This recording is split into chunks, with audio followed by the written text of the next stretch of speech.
Hi hello నమస్తే everyone, welcome to Vedantu Telugu 8, 9, 10. This is Srikanth sir, your chemistry master teacher. So ఇక్కడ చూడండి నాన్న, how to score 95+% in SA1 or half yearly exams. Okay, so ప్రతి ఒక్కరికి dream ఉంటుంది. ఏముంటుంది అన్న డ్రీమ్ ఏంటంటే మనకి నేను 95+% చేయాలి. సో అప్పుడు మాత్రమే మనల్ని అప్రిషియేట్ చేస్తారు. లైక్ మన ఫాదర్ కానీ మదర్ కానీ అప్రిషియేట్ చేస్తారు, అండ్ మన చుట్టుపక్కల ఉన్న వాళ్ళు కూడా మనల్ని అప్రిషియేట్ చేస్తారు అని చెప్పి ఆ ఫీలింగ్లో ఉంటాము. సో అది మనకు ఒక డ్రీమ్ లాగా మిగిలిపోకూడదు అంటే, సో మనం కొంతవరకు ట్రై చేయాలి. ఏం ట్రై చేయకుండా మనకి ఏది రాదు. మనకు ఆల్రెడీ శ్రీశ్రీ చెప్పారు. ఏం చెప్పాను నాన్న? ఏది తానంత తానే నీ దరికి రాదు, శోధించి సాధించాలని చెప్పడం జరిగింది శ్రీశ్రీ. సో మనం ఎలా ప్రిపేర్ అయితే 95+% వస్తుంది అనేది నేను మీకు కొన్ని టిప్స్ ఇస్తాను. సో ఈ టిప్స్ అనేది హాఫ్ ఇయర్లీ ఎగ్జామినేషన్ కోసమే కాదు, మనం యాన్యువల్ ఎగ్జామినేషన్ లో కూడా ఈ టిప్స్ ఫాలో అయితే ఆటోమేటిక్ గా మనకి 95+% స్కోర్ అనేది 100% రావడం జరుగుతూ ఉంది. ఓకేనా?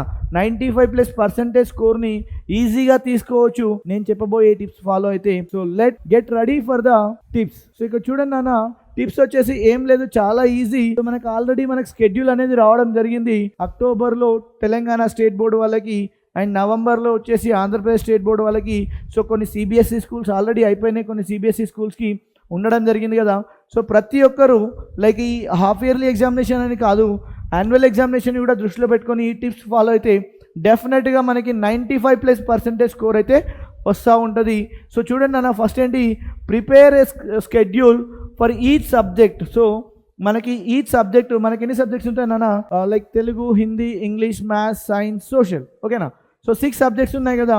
6 సబ్జెక్ట్స్కి మనం ఏం చేసుకోవాలంటే, సైన్స్లో మళ్ళీ 2 ఉంటాయి, బయాలజీ అంటే ఫిజికల్ సైన్స్ ఉంటుంది, రైట్? సో ఇక్కడ ఏంటి, ప్రతి సబ్జెక్ట్కి స్కెడ్యూల్ ప్రిపేర్ చేసుకోవాలి మనకున్న టైం. ఓకే, సో మనకి ఎగ్జామ్ ఏ రోజు ఉంది, ఆ ఎగ్జామ్ బేస్ చేసుకొని మనకున్న టైం స్లాట్ని బేస్ చేసుకొని ఒక స్కెడ్యూల్ ప్రిపేర్ చేసుకోవాలి. సో ఆ స్కెడ్యూల్ ప్రకారం ఫాలో అవ్వాలి, 100% ఆ స్కెడ్యూల్ ఫాలో అవ్వాలి. And divide your time into 3 8s. Okay, 8 8 8. Okay, so 8 hours school, 8 hours preparation, and 8 hours sleeping or your personal work. So అలా టోటల్ 24 hours డివైడ్ చేసుకొని మనకి ఒక స్కెడ్యూల్ ప్రిపేర్ చేసుకోవాలి. ప్రతి సబ్జెక్ట్కి స్కెడ్యూల్ ప్రిపేర్ చేసుకోవడం వల్ల మన సిలబస్ కవరేజ్ అనేది, అంటే మన ప్రిపరేషన్ కానీ సిలబస్ కవరేజ్ అనేది ఈజీగా కంప్లీట్ అయిపోతూ ఉంటుంది. నెక్స్ట్ వచ్చేసి start your preparation right now. Okay, so నేను రేపు చేస్తాను, ఎల్లుండి చేస్తాను, ఎగ్జామ్ ఇంకా 5 days టైం ఉంది కదా, ఎగ్జామ్ ఇంకా 6 days టైం ఉంది కదా, లేదా ఎగ్జామ్ ఇంకో 10 days తర్వాత ఉంది కదా, ఇట్లాంటి ఆలోచనలు పెట్టుకోవద్దు. సో మనం ఏ రోజైతే ఈ ప్రిపరేషన్ స్టార్ట్ చేస్తున్నామో, లైక్ ఏ రోజైతే స్కెడ్యూల్ స్టార్ట్ చేస్తూ ఉన్నామో అదే రోజు మనం ఏం చేయాలన్నా, స్కెడ్యూల్ స్టార్ట్ చేసిన రోజే మనం ప్రిపరేషన్ అనేది స్టార్ట్ చేయాలి. సో అప్పుడు మాత్రమే మనం సిలబస్ని కవర్ చేయగలుగుతాము.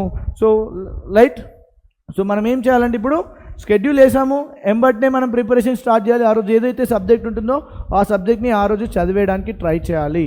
ఓకే, సో మనం మామూలుగా ఏం ఫాలో అవ్వాలంటే, ఇక్కడ రేపటిది ఈ రోజే చేయి, ఈ రోజుది నిన్ననే చేసేయి. ఓకే, అలా ఫాలో అవ్వాలి. సో అలా మాత్రం సిలబస్ కంప్లీట్ చేయొచ్చు. Concentrate on weak areas. అంటే లైక్ మనము కొంతమంది మ్యాథ్స్లో వీక్ ఉంటారు, కొంతమంది సైన్స్లో వీక్ ఉంటారు, కొంతమంది తెలుగులో వీక్ ఉంటారు, కొంతమంది హిందీలో వీక్ ఉంటారు, అండ్ కొంతమంది మ్యాథ్స్లో పర్టికులర్ చాప్టర్ మాత్రమే వీక్ ఉంటారు, కొంతమంది సైన్స్లో ఒక పర్టికులర్ లెసన్ మాత్రమే రాదు వీక్. సో ఆ ఏరియాలో వీక్ ఉంటారు కదా, వాటిపైన కొంచెం ఫోకస్ చేయాలి. ఓకేనా? వాటిపైన కాన్సన్ట్రేట్ చేసి వాటిని ఫోకస్ చేసి వాటిని కొంచెం బాగా చదవడానికి ప్రయత్నించాలి.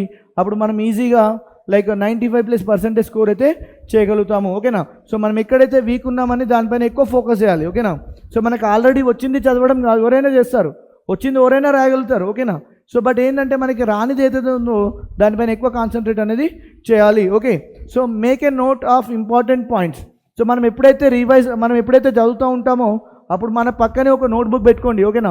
ఆ నోట్బుక్ పెట్టుకొని ఏం చేస్తారంటే, నువ్వు ఏ రోజైతే చదువుతున్నావు ఆ రోజు డేట్ వేసేసుకొని నోట్బుక్లో ఆ రోజులో చదివినటువంటి ఇంపార్టెంట్ పాయింట్స్. ఓకే, నువ్వు ఆల్రెడీ చదువుతున్నావు కాబట్టి ఇంపార్టెంట్ పాయింట్స్ అనేది ఆ నోట్బుక్లో అప్పుడే రాసేసాం అనుకోండి, మనకి రివిజన్కి ఈజీ అవుతూ ఉంది. సో రివిజన్ అనేది ఈజీగా చేసేసుకోవచ్చు.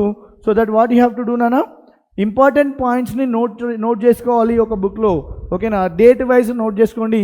సో డేట్ వైజ్ నోట్ చేసుకున్నప్పుడు మనకి ఈజీగా రివిజన్ కూడా అయిపోతూ ఉంది. నెక్స్ట్ ఏంటన్నా, పీవైక్యూస్ అంటే ప్రీవియస్ ఇయర్ క్వశ్చన్స్ని సాల్వ్ చేస్తూ ఉండాలి. సో మనకి SA1 కానీ SA2 పేపర్స్ కానీ చాలా అవైలబుల్ ఉంటాయి. ఎక్కడైనా సెర్చ్ చేస్తే మనకు అవైలబుల్ ఉంటాయి. ఇన్ కేస్ లేదంటే మన టీచర్స్ని అడిగి తీసుకోవడం కానీ అట్లా చేసి PYQs పైన ఫోకస్ చేయాలి. ప్రీవియస్ ఇయర్ క్వశ్చన్స్ అంటే లైక్ అదే క్వశ్చన్ వస్తుందా అంటే మేబీ రావచ్చు, రాకపోవచ్చు, బట్ ఏ కాన్సెప్ట్లో అడుగుతూ ఉన్నారు, ఏ బేసిస్లో అడుగుతూ ఉన్నారు క్వశ్చన్ అనేది మనకు అర్థమవుతూ ఉంది. So that what you have to do నానా, we have to solve the PYQs. Next ఏంటన్నా, time management. So time management the best important thing, most important thing in our preparation. So ప్రిపరేషన్లో మనకి చాలా important thing ఏంటంటే time management. So టైంని manage చేయలేము అనుకోండి, మన లైఫ్ని కూడా మనం మేనేజ్ చేయలేము. సో టైం మేనేజ్మెంట్ ఉండాలి కంపల్సరీ. టైం మేనేజ్మెంట్ లేకపోతే లైఫ్ మేనేజ్మెంట్ కూడా లేనట్టే. సో మనకు ఉన్నటువంటి టైంని యూటిలైజ్ చేసుకోవాలి, ఎంత వీలైతే అంత ఎక్కువగా యూటిలైజ్ చేసుకోవాలి. అప్పుడు మాత్రమే మనము లైక్ ఈజీగా 95+ టార్గెట్ని రీచ్ అవ్వగలుగుతాము. So what you have to do నాన్న, for to do this you have to follow all these steps. Okay, schedule prepare చేసుకోవాలి. ఈ సబ్జెక్ట్కి ప్రిపరేషన్ ఎప్పుడైతే మనం స్కెడ్యూల్ స్టార్ట్ చేసామో ప్రిపరేషన్ కూడా అప్పుడే స్టార్ట్ చేయాలి. వీక్ ఏరియాస్ పైన ఎక్కువ ఫోకస్ చేయాలి. Next make a note of important points note చేసుకోవాలి. PYQsని సాల్వ్ చేస్తూ ఉండాలి. And time management, this is also very important. Time management is also very important. So these are the steps to follow. Okay, so these are the steps to follow to get 95% plus in your half yearly examination or SA1 examination. So not only half yearly and SA1 examination, like this is important for your annual examination as well, that is SA2. And next, coming to this Mega Vedantu Scholarship Admission Test, MVSAT. So this MVSAT is very helpful for every student nana, and ఇది ఫ్రీగా enrol చేసుకోవచ్చు. మన డిస్క్రిప్షన్లో link ఉంటుంది, వెంటనే link పైన click చేసి కావాల్సిన డీటెయిల్స్ ఎంటర్ చేసి రిజిస్టర్ చేసుకోండి. ఎందుకు చెప్తున్నానంటే ఇది MVSAT అనేది చాలా హెల్ప్ఫుల్, ఎందుకంటే మనకి ఫ్రీగా స్టడీ మెటీరియల్ ప్రొవైడ్ చేస్తూ ఉన్నారు, ఫ్రీగా కోర్స్ అనేది ఫ్రీగా ఇవ్వడం జరుగుతూ ఉంది, 100% స్కాలర్షిప్ ఇస్తూ ఉన్నారు. నెక్స్ట్ వచ్చేసి చాలా రివార్డ్ ప్రైసెస్ ఉన్నాయి, iPhone, iPad లాంటి రివార్డ్స్ కూడా ఉన్నాయి. దాని తర్వాత మన యొక్క నాలెడ్జ్ ఎంతవరకు ఉంది అంటే మనము మామూలుగా మన యొక్క నాలెడ్జ్ ఎట్లా తెలుస్తుందన్నా, మనతో మనం పోటీ పడితే మన నాలెడ్జ్ తెలీదు. మనం ఎంత ఎక్కువ మందితో వీలైతే అంత ఎక్కువ మందితో పోటీ పడినప్పుడు మాత్రమే మన నాలెడ్జ్ తెలుస్తూ ఉంది. అది టెస్ట్ చేసుకోవాలంటే మనం కంపల్సరీ MVSAT రిజిస్ట్రేషన్ చేసుకోవాలి. సో MVSAT వచ్చేసి ఆన్లైన్ ఎగ్జామినేషన్ ఆల్రెడీ స్టార్ట్ అయిపోయిందన్నా, ఆన్లైన్ ఎగ్జామినేషన్ స్టార్ట్ అయిపోయింది. సో ఎప్పటి నుంచి అంటే మనకి 10th అక్టోబర్ నుంచి ఆన్లైన్ ఎగ్జామినేషన్, 10th అక్టోబర్ నుంచి 20th అక్టోబర్ వరకు ఉంది. So what we have to do, we have to register and we have to write the examination in online. So this is about what nana, MVSAT. Okay, so hope you understand the concepts what you have to follow to get 95+ score. అంటే నేను ఇచ్చిన ప్రతి point ఉంది కదా, so ప్రతి tip అనేది చాలా important.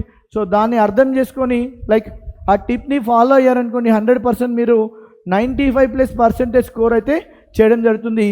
So this is about how to get 95+ score in your half yearly or SA1 examination. So stay tuned to Vedantu Telugu 8, 9, 10 for more updates. So this is Srikanth sir, your chemistry master teacher, signing off for the day.